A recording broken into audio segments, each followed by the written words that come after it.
Boa tarde a todos. Eu queria primeiro parabenizar o IEE e o Fórum por trazer esse debate tão fundamental e por todo o trabalho que vocês têm feito em nome da liberdade. Obrigado.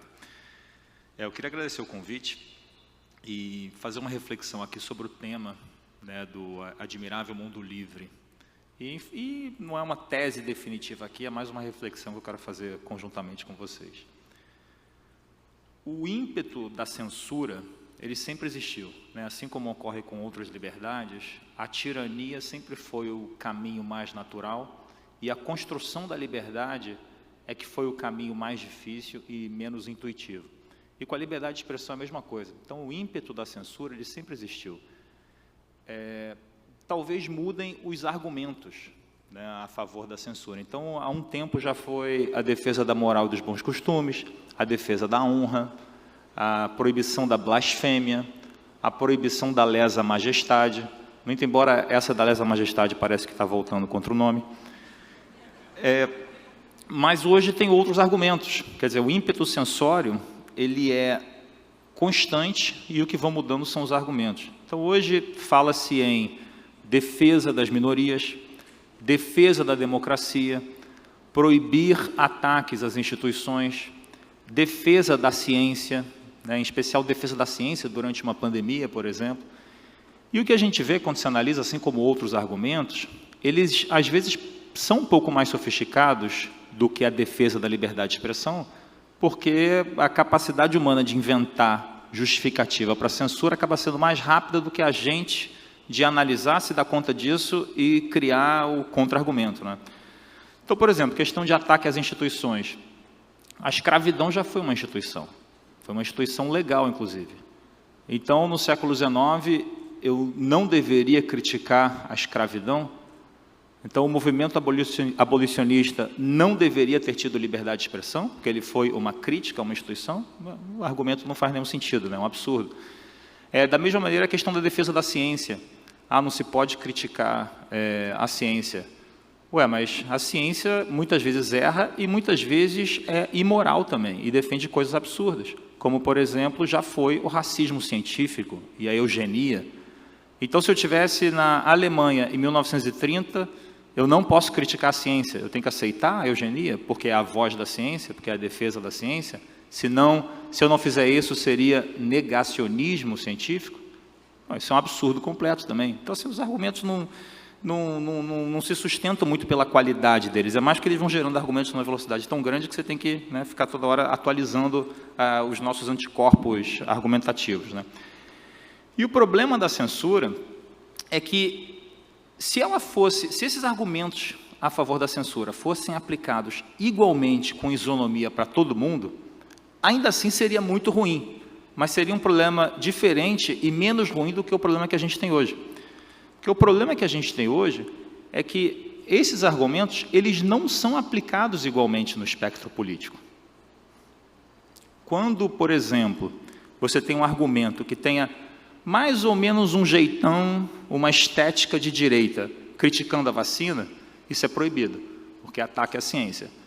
Agora, se você tiver uma estética progressista, for ligado à esquerda e disser uma das maiores sandices hoje no mercado de ideias do mundo, que é homens e mulheres não têm diferenças biológicas, aí pode, porque é de esquerda.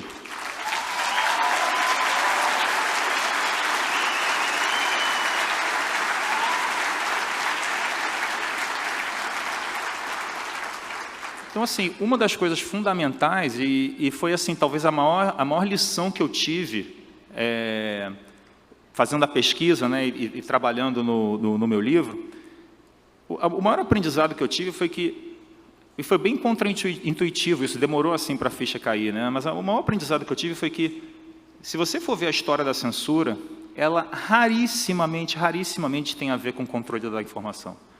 Ela parece que é para controlar a informação. Não, olha, eu quero garantir que não haja fake news no debate público. Eu quero garantir que não haja desinformação. Eu quero garantir que não haja informação contra a vacina que possa causar hesitação vacinal. Coisas desse tipo. Ela raramente tem a ver com isso. O objetivo da censura é, e sempre foi, o controle de um determinado grupo, de um determinado setor do espectro político. Então, assim, se você estiver do lado certo, você pode falar o que você quiser. Inclusive, por exemplo, se você fizer um discurso contra a vacina com uma estética de esquerda, por exemplo, a esquerda mística, cogumelo na cachoeira, falando mal de indústria farmacêutica, aí pode falar contra a vacina. Mas se você fizer um discurso que venha de um outro lado do espectro político, aí você não pode falar. Então, assim, até a mesma posição, a aceitabilidade dela muda de acordo com o espectro político. Então, a censura, ela tem a ver com isso, com controle de grupo, muito mais do que com controle da informação. E aí a reflexão que eu queria fazer sobre o Admirável Mundo Livre é o seguinte, por que agora, né? Por que isso está acontecendo agora e por que isso está acontecendo desse jeito? E a explicação ela tem que envolver um pouco mais além do que o Brasil, porque esse é um problema mundial, está acontecendo em vários lugares do mundo. Então, não adianta se focar muito só no Brasil, a gente tem que focar no Brasil também, claro, a gente vive aqui, é o nosso país, mas o problema ele tem fatores causais mundiais, né, a gente pode dizer, internacionais, porque o problema não está limitado ao nosso país. Então, hoje a gente tem mais ou menos duas narrativas, duas interpretações para explicar o que está acontecendo. A primeira interpretação é basicamente o seguinte, tudo ia bem no mundo, tudo estava caminhando ali, final dos anos 90, início dos anos 2000 e tal. Tudo estava caminhando muito bem no mundo, inclusive com as redes sociais. Porque até o momento da Primavera Árabe, por exemplo, o progressismo adorava as redes sociais. Até o momento, por exemplo, da campanha do Obama, que foi muito elogiada por ser uma campanha que fez amplo uso de redes sociais, de micro-targeting, não sei o quê, foi super elogiada, cara, que uso genial das redes sociais para virar a mudança, virar os votos, não sei o quê. Até essa campanha também estava tudo certo com as redes sociais. Então o mundo estava caminhando, estava tudo indo bem, com a democracia, com o mundo, e não havia nada do que reclamar, né? Até que, isso segundo essa interpretação, né? Até que, de repente, o extremismo, o fascismo, a extrema-direita, a nova direita, como se queira chamar, capturou as novas redes sociais, começou a distorcer a opinião, começou a fazer que as pessoas ficassem hipnotizadas. Quer dizer, as pessoas, quando votam contra o progressista, ela não pode votar simplesmente porque pensou diferente, ela tem que ter sido alguma coisa deu errado no cérebro dela, né? Então, alguma coisa deu errado com as redes sociais, que foram capturadas pela nova direita, e aí, com isso, mudou o que seria a opinião correta dessas pessoas. Esse é o problema que nós temos. E aí, claro, aí você vê enxurrada de livros e opiniões e debates sobre tudo que está com problema. É morte da democracia, falecimento, todos os sinônimos para morrer com a democracia, quer dizer, uma série de debates sobre como a democracia está morrendo. E aí, isso encaminhou o que precisa ser feito, que é o que a gente vê hoje. Então, se você acredita nessa primeira interpretação, o que você precisa fazer? Primeiro, regular as redes sociais, para as pessoas terem as opiniões corretas que elas deveriam ter. Essa é a primeira coisa. E a segunda coisa é modificar a democracia. Porque é o seguinte, mesmo controlando a informação, vai que alguém pensa diferente. Também não pode. Então, claro, eu vou regular a informação para você pensar igual a mim sozinho. Mas se você insistir em pensar por você mesmo, aí a gente tem um segundo mecanismo, que é a mudança, a modificação da democracia, retirando o poder das instâncias majoritárias. Então, a única forma de grande parte da população modificar alguma coisa, se você é a maioria, por exemplo, mas você não tem cargos e posições de lideranças institucionais, mas você tem a maioria da população, a democracia prevê alguns mecanismos majoritários para você modificar isso, como maioria no Congresso, a eleição de um presidente, assim por diante. Só que o que essa interpretação, essa narrativa diz, é que como isso pode resultar numa decisão incorreta, então você tem que retirar o poder das instâncias majoritárias e colocar o poder nas instâncias minoritárias. É colocar o poder na mão do judiciário, da tecnocracia, da ciência, dos organismos internacionais e assim por diante. Você tem que tirar o povo da jogada, né? Existe uma segunda interpretação, né? E essa segunda interpretação, e isso é interessante porque aqui a gente tem que realmente tirar o chapéu para para a esquerda. Porque eles fazem um trabalho muito bem feito disso. Você vê que essa interpretação que eu acabei de dar aqui, talvez não com todos os detalhes, eu imagino que isso não seja novidade para ninguém. Isso é o que todo mundo repete o tempo inteiro. Não, veja bem, desinformação, fascismo, não sei o quê. Aí capturaram, né, a rede social. Quer dizer, é o clichê, é o senso comum hoje. Esse é o que se ouve nas lideranças internacionais, lideranças institucionais, é o que se ouve na mídia e assim por diante. E, por outro lado, a outra interpretação é uma interpretação que ainda está em desenvolvimento. Desconheço assim uma interpretação perfeita, pronta sobre isso, sobre o que está acontecendo de verdade. Então é interessante isso, como que parte do problema que a gente vive hoje é não ter uma história que explique esse avanço da censura de maneira consistente. A explicação da censura, dos censores, está mais forte e mais coesa do que a explicação da defesa da liberdade de expressão. Mas essa outra explicação diz mais ou menos o seguinte, e aqui, novamente, uma reflexão, não é uma resposta final, né? Nós vivemos hoje uma nova Guerra Fria, uma Guerra Fria ideológica, né? Então, assim como na Guerra Fria, a gente tinha basicamente dois lados. Um lado mais ou menos defensor da liberdade, claro que não perfeitamente, nada é perfeito, mas enfim, um lado mais ou menos defensor das liberdades e outro lado mais ou menos tirano, querendo retirar a liberdade alheia. Esse outro lado, durante a Guerra Fria, era o comunismo. E muita coisa do que está acontecendo hoje, eu acho muito parecido com o comunismo. E eu tenho a noção de que quando eu falo a palavra comunismo, já vem à minha cabeça todo o contra-argumento de que, ai meu Deus, pavor do comunismo, aquele deboche da esquerda, né? Aquela coisa, é como se fosse um bicho-papão, uma coisa que a gente está enxergando no vazio, né? Uma aparição. E eu acho que há modificações em relação ao que a gente vê hoje. Então eu prefiro até chamar de neocomunismo, o que está acontecendo. Muitos pensam que o comunismo seja só uma doutrina econômica. Socialização dos meios de produção. Alguém está socializando o meio de produção? Ninguém está, logo não há comunismo. Mas o socialismo e o comunismo, eles não são uma doutrina econômica. A essência do comunismo não é uma doutrina econômica. A essência mesmo do comunismo é a retirada de aspectos fundamentais da vida humana, como a moral e como o sentido de futuro e o sentido de destino, você retirar isso do transcendental e colocar no plano material. É você dizer o seguinte, olha, não existe uma moral superior, não existe um direito natural. O que existe é a moral que a gente encontra na vida material. E a vida material é guiada por uma dinâmica de luta de classes.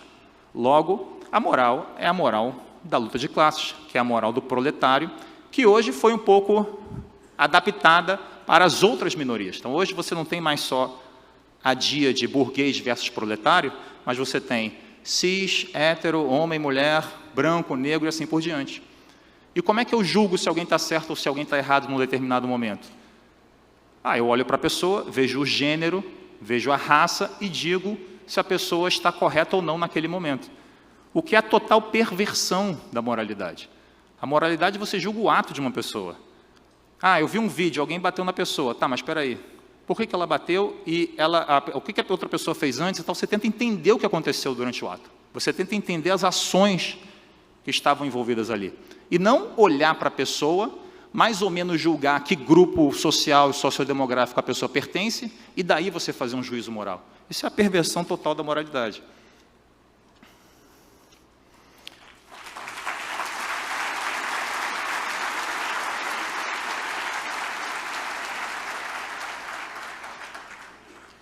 Isso vale para a liberdade de expressão também.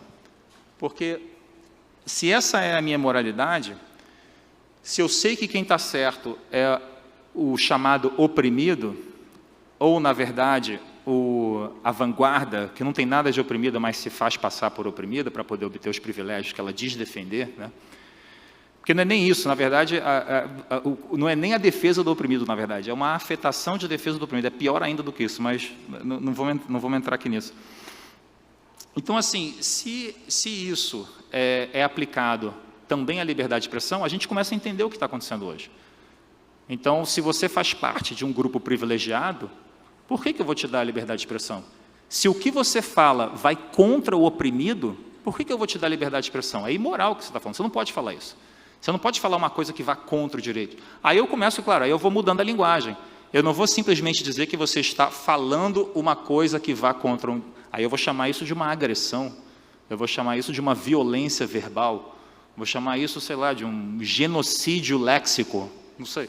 Você vai inventando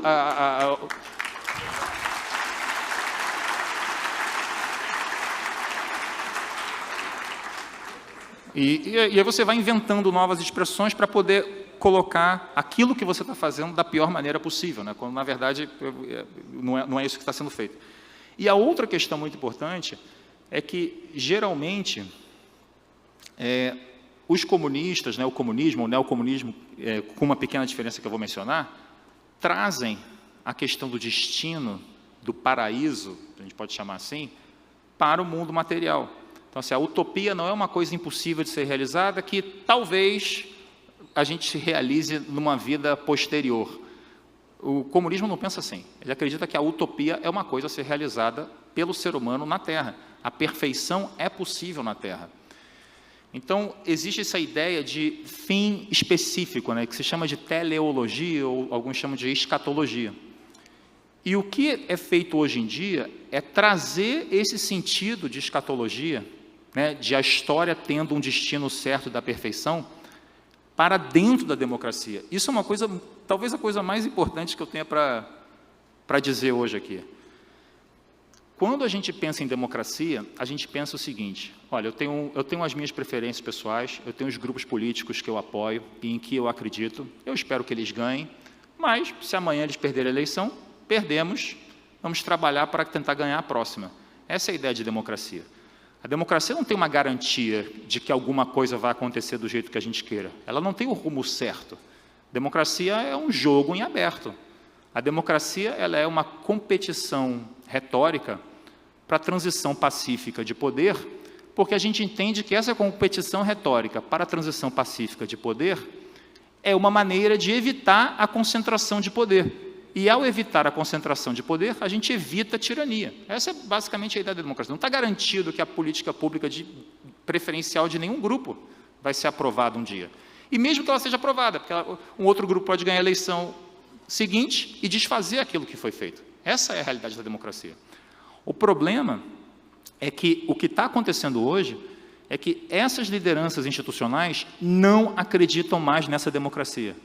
O que eles acreditam, a democracia em que eles acreditam, é uma democracia escatológica, é uma democracia com um fim certo, é uma democracia que tem que rumar para a realização de determinados valores, que são os valores dessa vanguarda de escolarizados urbanos, que teve o mesmo tipo de educação, o mesmo tipo de ideologia, mais ou menos, e que não à toa são os valores progressistas. Então, o que nós temos hoje é uma liderança institucional que diz acreditar na democracia, mas que toda vez que a democracia dá uma resposta que eles não gostam, eles falam que a democracia está em crise.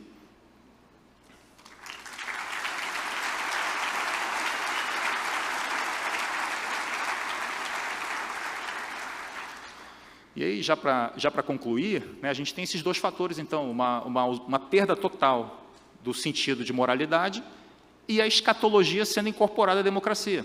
Então, agora é o seguinte: ou é democracia rumando para o progressismo, ou é censura, ou é controle. Né? A gente precisa controlar que as pessoas tenham as opiniões corretas. E vamos lembrar que, para somar, né, um pouco a esse problema, a própria esquerda está mais fanatizada do que o normal. Inclusive, tem pesquisa empírica sobre isso, por exemplo, nos Estados Unidos tem pesquisa empírica sobre o quanto que a esquerda mudou de opinião em determinados tempos nos últimos 30 anos e o quanto que a direita mudou. E o que se vê é que a direita muitas vezes foi rumando mais ao centro. Por exemplo, um grande exemplo disso é a aceitação do casamento gay, por exemplo, né, que a direita, em geral, tem aceitado já no Ocidente. Então, isso foi uma grande mudança da direita nas últimas décadas. E então você tem essa comparação, né, de como a direita veio se moderando e a esquerda foi ficando cada vez mais extrema.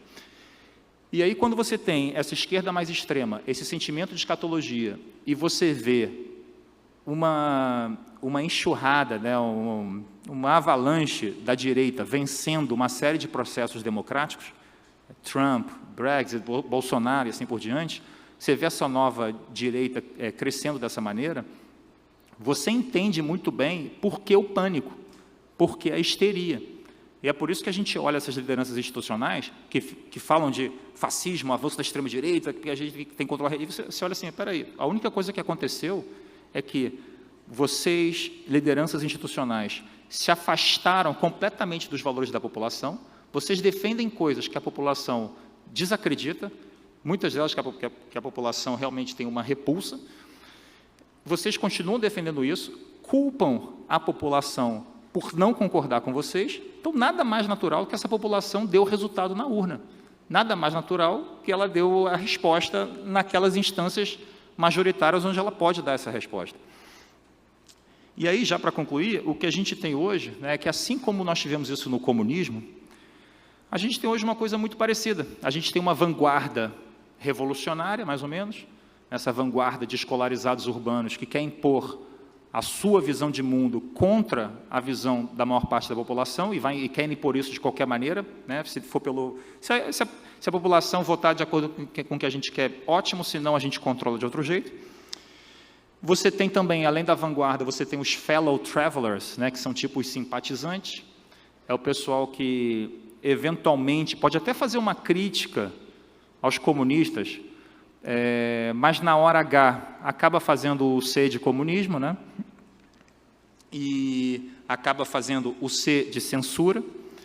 E, por fim, você tem uma imensa maioria que fica presa na espiral de silêncio, porque a gente sabe que não pode, que tem dificuldade de falar uma coisa contrária a essa hegemonia progressista e acaba se autocensurando e se silenciando para evitar custos pessoais sobre isso. Então, assim, o recado que eu queria deixar é que é fundamental para a gente elaborar uma resposta coesa a esse ataque à nossa liberdade de expressão, a esse movimento de censura, que a gente comece a aprimorar um pouco, entender um pouco melhor e ser um pouco mais incisivo na realidade, na crítica daquilo que os censores estão querendo fazer. Muito obrigado.